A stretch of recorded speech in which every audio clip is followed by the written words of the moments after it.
Thank you. Good afternoon, everybody. I should start and say, if anybody has today's program and you're looking at the name on the program and then you're seeing this name, just to reassure you, it's not the same name. I'm aware of that. Nicolas Trad was supposed to speak today, my colleague. Unfortunately, he couldn't make it. He recently had a baby, and he really wanted to make it, but he couldn't, so he asked me to come in instead. So it's great to be here. My name is Shahar Silbershatz. I'm a director at Reputation Institute. I'm going to talk to you today a little bit about what we do, which is corporate reputation, as well as what we now call place reputation, which is really working with destinations on promoting and improving their reputation. So we're going to talk about both these topics, and I'm going to open it up for some questions later on, and hopefully you'll challenge me on some of the things that I'm going to talk about today. So let's kick it off. Let's first just introduce ourselves briefly. We started about 20 years ago as an academic network, actually not as a company, not as a consultancy, which is what we are today, but a network of academics all over the world. And those academics were doing a lot of research and studies on the notion of corporate reputation. So at the time, in the 90s, it was a pretty new notion, and there were some people, some academics around the world doing some research around that. They got together and they formed this institution. Today, we still have what we call the Knowledge Center. The Knowledge Center is one of the two legs of the business. We have the Knowledge Center and the Advice Group. The Knowledge Center still keeps that academic tradition. We have a lot of publications, activities like conferences. We still write a lot of books on the topic of corporate reputation and also place reputation. And we do it all over the world. We have academic partners all over the world. So that's a big part of what we do still today. And I'm going to finish up with a link where you can download some of our white papers, some of our knowledge around that. Then we have the other side, which is the Advice Group. I'm part of the Advice Group. We work with clients all over the world in helping clients understand, protect, improve their reputation, again, whether it's companies, governments, organizations, tourism boards, and so on. And you see some examples there. Also, Australia and Spain are two of the biggest destinations that we've been working with over the last few years. We're represented in about 30 different countries, and I work in the Copenhagen office, where we have our European headquarters. So we say that we help global companies and destinations assess, develop, and protect their reputation. This is what we try to do. Assessment is the start of it. That's where we started. We started developing different research methodologies and models that allow companies to capture this idea of reputation, assess reputation across stakeholders, across markets. But really, we try to focus on how to improve the reputation, how to protect it. And that's what I'm going to talk about today. So how did it all begin? This idea of corporate reputation. I'm going to get into what it means. Corporate reputation, there's different people using different definitions of this notion, of this term. But how did it start? It really started with a simple question, and that's what the academics were working on at the time. How do you explain human behavior? So very much like behavioral psychologists, those academics were trying to explain how is it, or why is it, that people have a certain behavior towards companies. Why is it that people buy products from a certain company? Why is it that people recommend companies or choose not to recommend companies? Why is it that they choose to invest in companies or work for companies? And why is it that certain people give companies the benefit of the doubt when they hit a crisis? So those are a lot of different behaviors. We call them supportive behaviors. Other people call them advocacy or goodwill. But it's really the same thing. It's basic human behavior that people extend towards companies. And we were trying to understand, how do you capture that? How do you explain it? How do you identify what drives that behavior? Now, it doesn't matter if those people are consumers or employees. They can be regulators. They can be journalists. They can be a lot of different things. There are a lot of different stakeholders that every company has to interact with. And not just companies, but of course destinations as well. So irrespective of who those people are, we try to capture what it is that drives their behavior that then impacts companies' and organizations' performance. So as we went along doing studies and research over the years in the beginning, we arrived at the understanding that what drives people's behavior, and that's probably not a big secret, not a big revelation, but it's a certain emotional bond. Really, it's not about the physical element. It's not about the tangible elements. It's the emotional bond. And we found that the best proxy to predict that behavior is a construct that we call reputation pulse. It's basically the beating heart of an organization, the beating heart of a company, and that represents this emotional bond. It's a combination of the trust, the respect, the admiration, the affinity, and the esteem that people hold towards companies. That combination, what we call pulse or reputation, that really is for us the definition of reputation because it captures those emotions that we understand are driving behavior. So this is the first thing that we developed as part of our methodology, but the next thing was to understand, well, what does that mean? What is creating those emotions? And how do companies can actually improve the emotional bond? Because to tell a company, well, you need to be more trusted or you need to be more respected, that's very easily said, but it's very hard to actually act on that. And then we went around the world speaking to a lot of people from different market sectors, companies, different kind of stakeholders, asking them, when you say that you trust a company or when you say that you trust an organization or even a destination, why do you say that? Now, when it comes to companies, we found out that most of the responses we got were grouped into one of those 7, what we call dimensions. Those were the rational perceptions that we understood are behind the emotions. So we grouped them into products and services. What people think about the company's products is, of course, a big driver of their emotions, their trust, their admiration of the company. But there are also things like innovation. Do they feel the company is innovative? And then also things that go beyond the products. Do they feel the company is a good employer, a good place to work? How do they treat their employees? Are they a good corporate citizen? Do they govern well? Do they consider them to have good governance practices? Do they consider the company to be a good leader? That's the type of answers that we got from people when we asked them, why do you trust the company? Or why do you respect the company? And that's what we ended up calling the rational dimensions of reputation. So those are the 2 elements that we work with in order to try to explain why people, whatever stakeholders they are and whatever companies we're talking about, what are their perceptions and how do those perceptions drive their emotions towards a company. And of course, there's a lot of attributes that we then look at within each of those dimensions, so we get into a lot more granularity, but this is the high level, the type of way that we think about reputation and how reputation drives business and support. Now, in order to put it in a business context, we actually needed to look at how those perceptions are created. Because again, there are many ways to create perceptions, be they rational perceptions or emotional perceptions, and we needed to understand what are the touch points, what are the activities that influence those perceptions. So we looked at all the different elements and decided to group them into 3 categories. We call them the influence points. You can also look at them as channels or touch points. But generally speaking, when perceptions are created about a company, and let's talk about a company for a second now, I'm going to talk about destinations in a second. You have direct experiences. Direct experiences, of course, is what the person has experienced himself or herself. So whether it's actually buying a product or going into a store or having a discussion or interaction with customer service, anything like that is a direct experience. And this is, of course, the biggest influencer on people's perceptions of a company. But then it's also what the company says. What people hear the company saying through advertising, through press releases, through interviews, through reading articles, and so on. And very importantly, what other people are saying. And that's an element that's becoming more and more important, more and more influential when it comes to building perceptions of companies.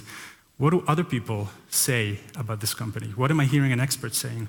What is my friend saying? And that's, of course, where social media goes into it. What am I reading other people saying about this company? It's influencing more and more people's perceptions. So those areas of influence create perceptions. Those perceptions impact behavior, and that behavior impacts the business success. And we know that because we measure these things again and again every year. We do it on a syndicated basis every year. We do it with clients that we work with every year, and we can see very clearly that there's very strong statistical and factual proof that this value chain, so to speak, this influence chain actually happens in real life. And this is an example here when we talk about business results. If you look at things like, and then we often split companies that score high and low on our reputation studies, how are they doing in terms of their financial performance? And that's just an example. If you look at return on equity, return on assets, price to earning ratios, and so on, you actually see that there is a difference. There is a big difference. And we actually find that with a lot of our clients, we use reputation as a predictor of financial success in the future. Reputation goes up at some point soon, the financial results improve, and vice versa. So this is how we work with a lot of clients. We use this logic, which is a relatively simple logic, but we try to use this as a tool to get a lot more insights and understanding of what is driving the success of companies. And it's not different so much when we talk about destinations, when we talk about countries and cities, which is another thing that we look at, another area for us in our business. We look at the same three categories of influence, but those are a little bit different, of course. So when you talk about direct experience with the country, of course, it's different than a direct experience with the company. It's about traveling to the country, visiting it, seeing the landscape, looking at the infrastructure. I mean, people going to a country to visit it and taking the train, for them is a direct experience with the country. The train maybe is not controlled by the government or the tourism board, but that's part of the experience, which I'm sure you all know. When we then look at perceptions for destinations, we look at it differently. We don't have the 7 dimensions that we have with companies, of course.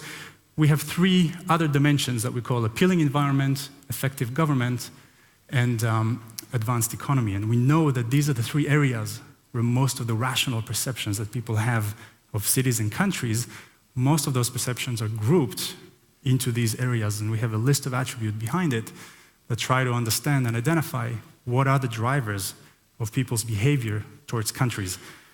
But the pulse, what we had for companies, is the same. We still talk about esteem, admiration, respect, trust. Those are still very big drivers of people's willingness to visit a country, invest in a country, maybe go and study in that country or work there, buy products from the country, and I'll show you some examples in a minute. So this is what we try to focus on, and you see here the behavior and, of course, the business results for countries and cities and regions. If you can talk about business results, then of course we're not talking about share price, but we're talking about things like foreign direct investment, tourism receipts, GDP growth, exports, and so on. So this is how we look at, this is the construct, or this is the context that we look at destinations within when it comes to capturing how perceptions are being built and how they drive people's behavior in order to benefit the destination. Now, we use it when we work with clients, but we also do studies. We also do syndicated studies, and that was, I think, what was mentioned before, the study that is published in Forbes every year.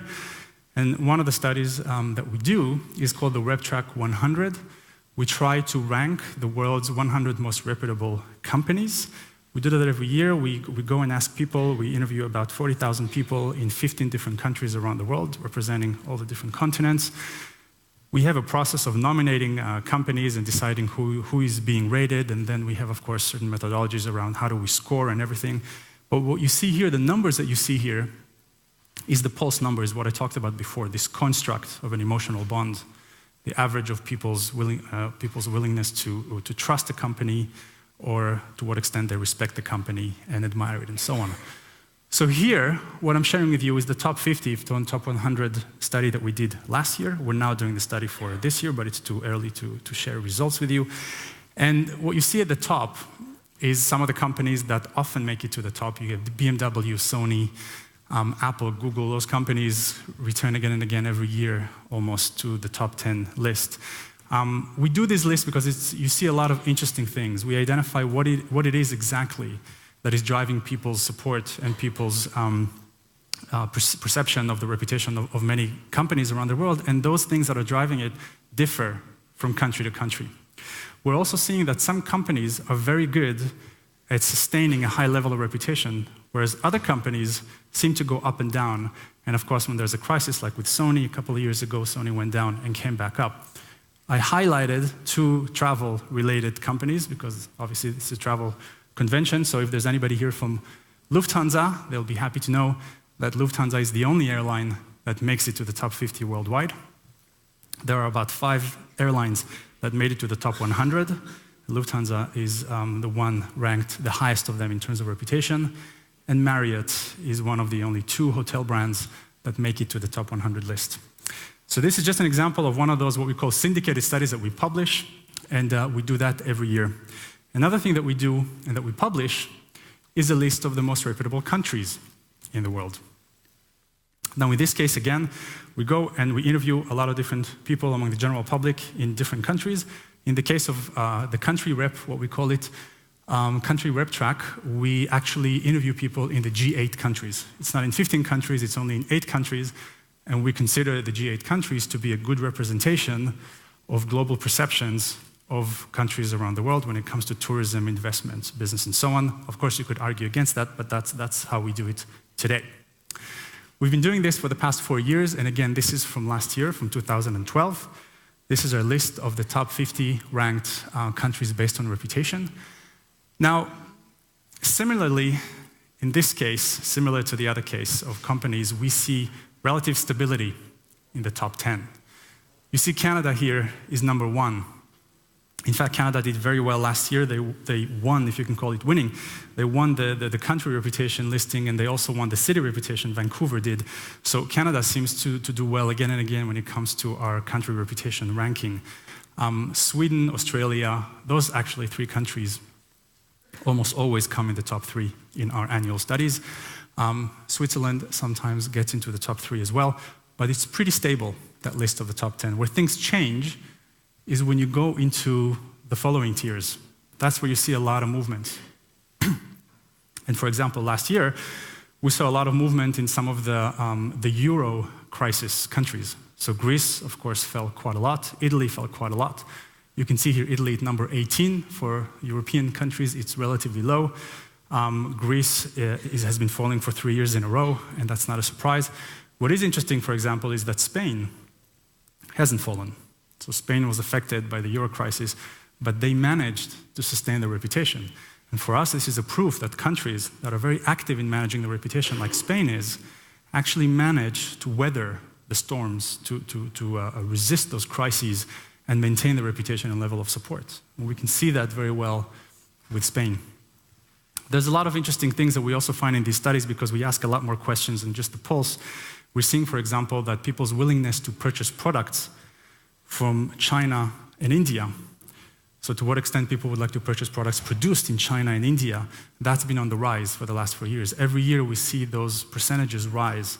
So there's a lot of insights that we get out of those annual studies, and we understand how perceptions are changing and which countries are doing better than others in driving support and driving reputation.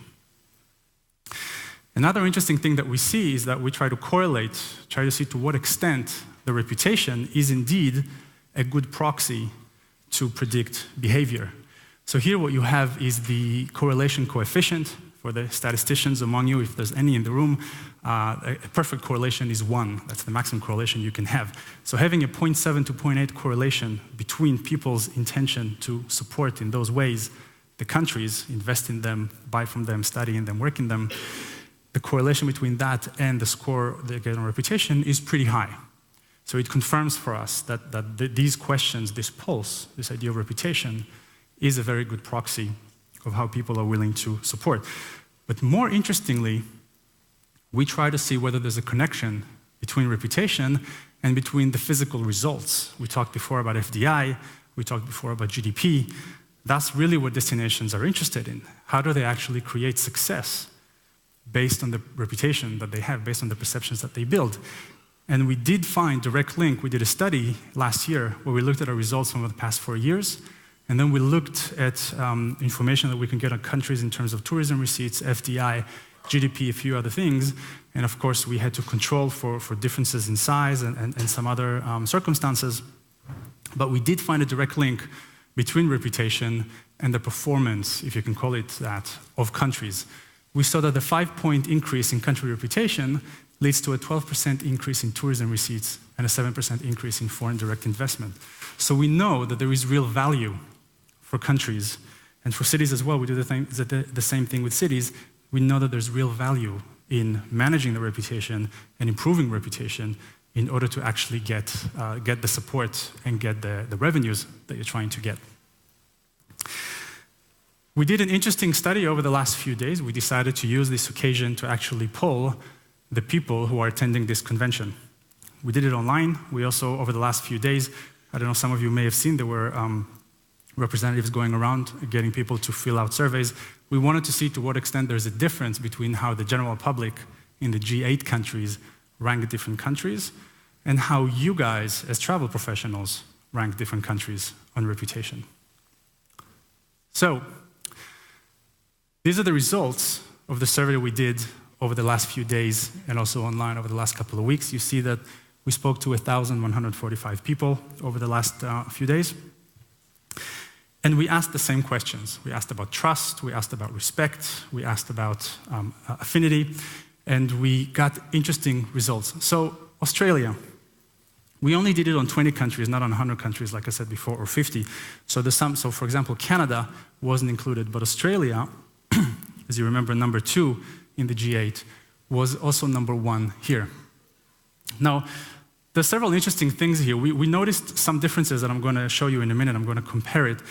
But it's interesting that travel destinations, popular travel destinations, like, for example, Indonesia, UAE, Thailand, they did better in the survey that we did here than the surveys that we do around the world. We also noticed that some countries like Italy and Greece, who are falling in reputation ranking worldwide, are also getting very low results here. Another thing that we looked at, I don't know if this might be too small to see, but we looked at people's willingness to support. And here is where you see some of the differences. So Australia got the highest score in terms of reputation, but in terms of people's willingness to support a country in a certain way, it didn't actually get to the top 3 in most of them. And you see people ranked Spain as the most desirable place to visit. UAE, surprisingly, we haven't seen that at all in our studies, in our other studies, as the most desirable place to invest in. Germany, of course, to buy products, German products, that we see every time that the general public ranks Germany as the best place to buy products from. And that was also the case here, in the UK, a place to study. And this is just an example of some of the questions that we asked. I have to add, though, that half of the respondents from those 1,000 people we polled here were German. So there's a bit of a bias. So just take that into consideration. So that was interesting. And then comparing that with some of the results we get in the G8, and remember, we did it last year, and this survey we've done in the last few days, so of course there's a few differences. We also have 84 nationals, 84 countries, nationals of which were represented in the study that we did among those 1,000 people, whereas in the G8 it's only 8 countries. So, and it's a slightly different methodology, and you have to think about all these things, because when you make comparison, you need to make sure that you're comparing apples to apples, and it's not exactly apples to apples. But you see that out of those 20 countries, if you look at the top 10 and how they're ranked in a G8 study last year, you see that there are some differences. Australia would be the top ranking one, but for example, the UK seemed to get a much higher score. Germany seems to get a higher score here. You see the same with France and Spain. So there are some differences. And this really shows us that reputation is a relative concept. When you ask somebody, what is your reputation, or when you ask a company, what is your reputation, the response really needs to be among whom? Because reputation varies a lot depending on who you ask. Reputation is what certain people think about me. And reputation of a certain country might vary dramatically between people in one country and people in another country, between tourists and business people. So reputation is a relative concept, and this really shows that. And that's really what we say. What does this all mean? We believe that we live in a reputation economy. We believe that, and we see that. Trust in companies, trust in countries, in governments, in officials is falling down every year. People are becoming more and more informed. They get to know the truth behind the promotional campaigns. They become more demanding. There's a lot of competition also in the destination business. There's a lot of competition to attract investments and to attract tourism. And that means that people care about what you stand for. They care about to what extent they can trust you rather than just the product that you're trying to sell them. So if it's a company, we see that more and more people will buy the products of a company if they trust the company, if they respect the company for a lot of other reasons. And the same thing with destinations. It's not enough to have a nice brochure and to show maybe a great scenery of sea, sun, and beaches. It's actually important what you stand for as a place in terms of the type of qualities that you offer, the type of governance that you have, the type of economy that you have, how friendly people are. And in fact, when we look at the different attributes that drive reputation, we see within country reputation that there is one attribute out of 16 that has the biggest influence on the reputation of a country. That's not how beautiful the country is, it's not how enjoyable the country is, it's how friendly the people are. So people make decisions to invest in a country or to visit a country primarily by how friendly the people of the country are. And I was listening to a talk before, I think it was Doug Lansky, who talked about the authenticity of the experience when you go and travel. interacting with the locals is actually a lot more meaningful than going to a certain hotel room and have an experience that is very much like home. This also seems to translate to our study findings, that it's about the local people and the interaction with the local people that will be driving a lot of those decisions. So we live in a reputation economy, and we think that the countries and the destinations and the companies who win in the reputation economy are the ones who manage the reputation strategically. They do certain things, and this is just a small checklist that we go through, and we start working with a client, be it a company or a destination. We believe that it's important to understand who your stakeholders are. Who are they? What are you trying to get from them? Do you care about tourism from China, or do you care about business from Germany, or do you care about potential students from Latin America? The stakeholders really define who it is that you need to focus on and what kind of behavior you want. You need to understand the perceptions, and you need to identify what competitive advantage you have among those stakeholders. And for that purpose, we use this wheel, this model that I talked about before in its granularity to identify those elements. We then encourage our clients to define a relevant brand and reputation strategy based on who they want to attract, based on their competitive advantages, based on what they can offer, have a very clear strategy, and then try to align all the bodies that work on activating that strategy. And here is when we need to remember the different influencers, the different influence points that we have in terms of creating those perceptions. That's not very easy to do in a country or a city. There are a lot of different bodies. As I said before, it can be the train company, it can be the local cultural institutions. There are a lot of different bodies that have to be aligned in order to create certain perceptions in a consistent way. And of course, it's not easy in the destination side, but it's still very important to do that and to address the expectations of your stakeholders. And then, of course, we encourage these clients to also have KPIs so that they can monitor the success, they can have accountability, and they can actually see how they're improving on what they're doing. So this is, in a sense, if I had to give you the tip of the iceberg, what is the checklist that companies, travel organizations, destinations, tourism boards, and so on need to go through in order to manage the reputation in a strategic way. Before I end and allow you to ask a couple of questions, I just wanted to leave you with this link. You can go to this link. We created a link for ITB participants. You can download information and some white papers from our website. For example, the last one here that you see is an article, a white paper that we just published on place reputation. We also recently set up a center of excellence on place reputation, and you can find more information on the website. This is it. Thank you very much. I'm happy to answer questions. Thank you. Yes.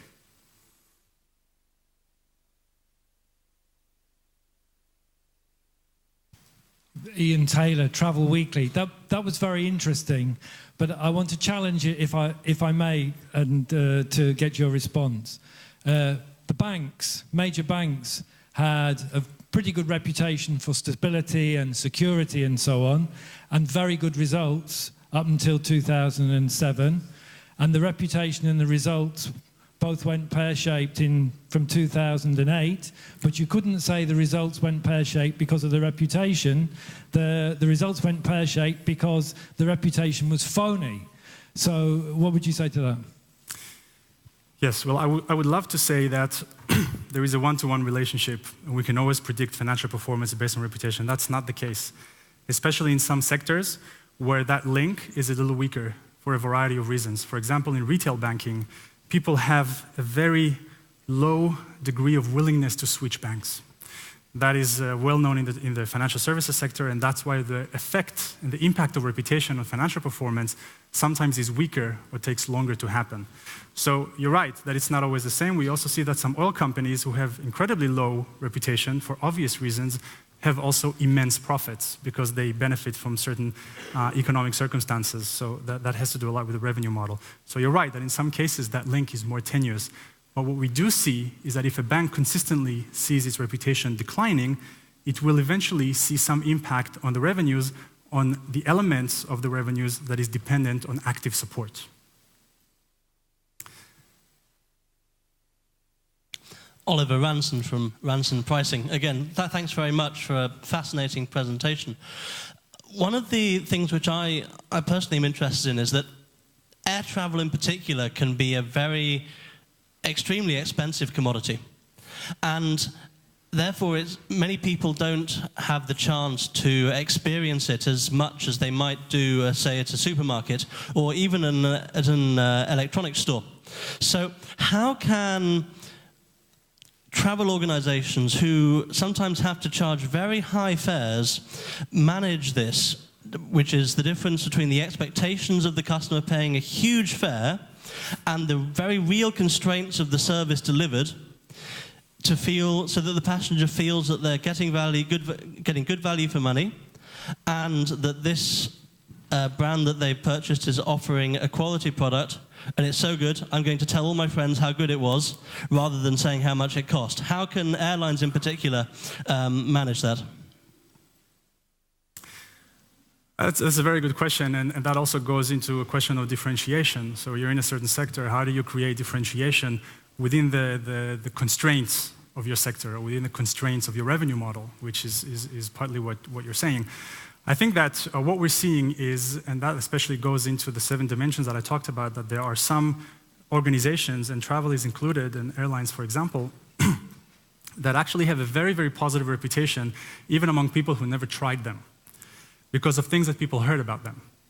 So for example, Lufthansa can actually have some CSR activities that are made pretty well known and that are made public, that people hear about or read about, that make them trust Lufthansa more. That doesn't necessarily mean that they will fly them tomorrow, because perhaps it's cost prohibitive for them, but perhaps if they had the chance, they would rather fly Lufthansa than Singapore Airlines.